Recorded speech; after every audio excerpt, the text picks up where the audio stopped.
শিউলির রান্নাঘরে সকলকে স্বাগত জানাই। বাসন্তী পোলাও বানাবার জন্য আমি এক বাটি সরু আতপ চাল নিয়েছি। এটা ভালো করে জলে ধুয়ে নিয়েছি। এবারে ডুবো জলে 10 মিনিট মতো আমি রেস্টে রেখে দিচ্ছি। আমি এবার এই বাটিতে এক বাটি চাল নিয়েছি, এবার এতে 2 বাটি জল দিচ্ছি। আপনারা যে জায়গায় চাল নেবেন সেই জায়গায় জল দেবেন। এবার পুরনো চাল হলে জলটা একটু কম দেবেন, আর নতুন চাল হলে জলটা একটু বেশি দেবেন। আমার পুরনো চাল, ওই জন্য আমি 2 বাটি জল দিয়েছি। এবার গ্যাসটা অন করে এই জলটা আমি ফুটিয়ে নেব। এবার জলটা ফুটে গেছে, এবার অফ করে দিচ্ছি। করার জন্য আমি চাপিয়ে দিয়েছি কড়াই। এবার কড়াইটা গরম হওয়ার জন্য একটু অপেক্ষা করব। গরম হয়ে গেছে, এর মধ্যে সাদা তেল দিয়ে দিচ্ছি। আমি পুরো তেলটা দিলাম না, অর্ধেকটা দিয়েছি। এর মধ্যে দিয়ে দিচ্ছি কাজু, কিশমিশ, এলাচ, দারচিনি, তেজপাতা।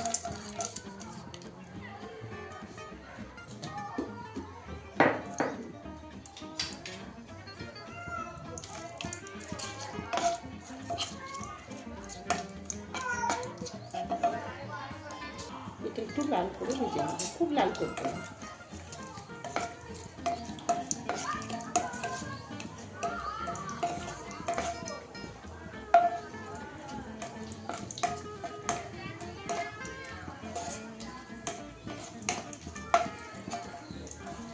গ্যাসটা অফ করে দিচ্ছি, এগুলো তুলে নেব।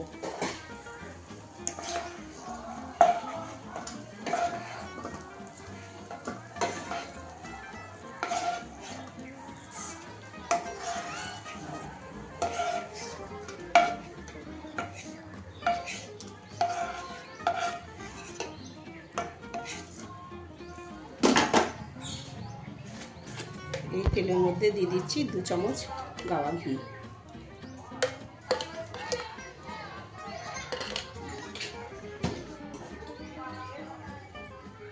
চালটা জল ঝরিয়ে রেখেছিলাম, এটা এর মধ্যে দিয়ে দিচ্ছি। গ্যাসটা অন করছি।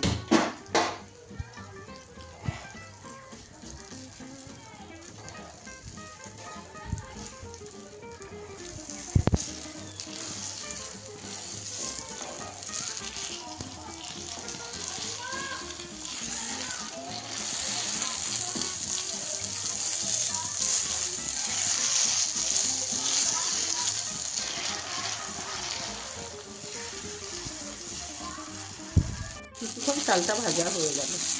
এবার এর মধ্যে গরম জলটা দিয়ে দিচ্ছি।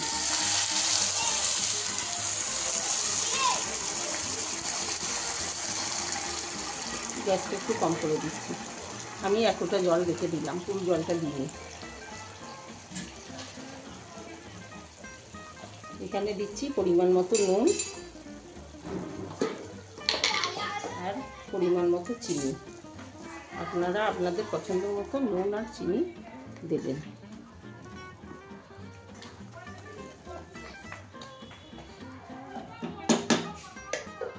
আর দিয়ে দিচ্ছি কিছুটা গুঁড়ো দুধ, স্বাদটা যাতে ভালো আসে।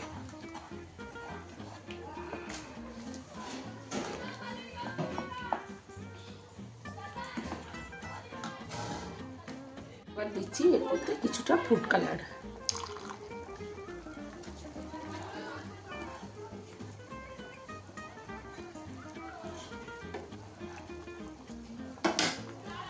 একটু দিচ্ছি।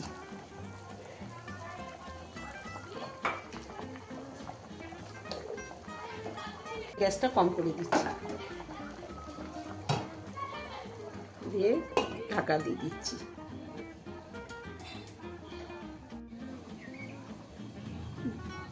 গ্যাসটা আমি কম করে দিয়েছি।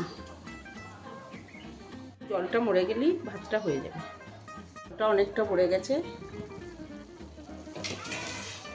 এবার এর মধ্যে দিয়ে দিচ্ছি কাজু কিশমিশগুলো।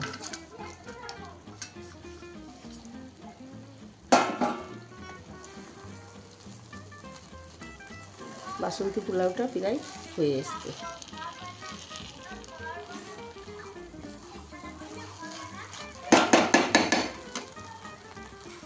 নামাবার আগে একটু ঘি দিয়ে দিচ্ছি।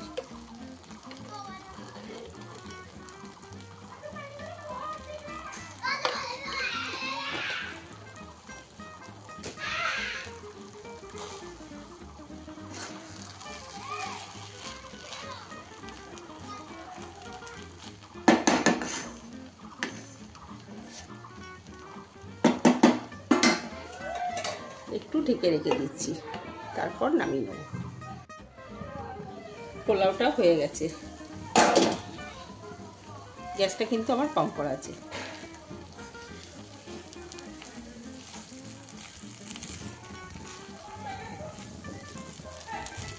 এবার আমি গ্যাস অফ করে দিচ্ছি। অফ করে দিয়ে একটু দমে রেখে দিচ্ছি। বাসন্তী পোলাও হয়ে গেছে। এটা দেখুন কতটা ঝরঝরে হয়েছে, আর খেতেও কিন্তু খুব সুন্দর হয়েছে।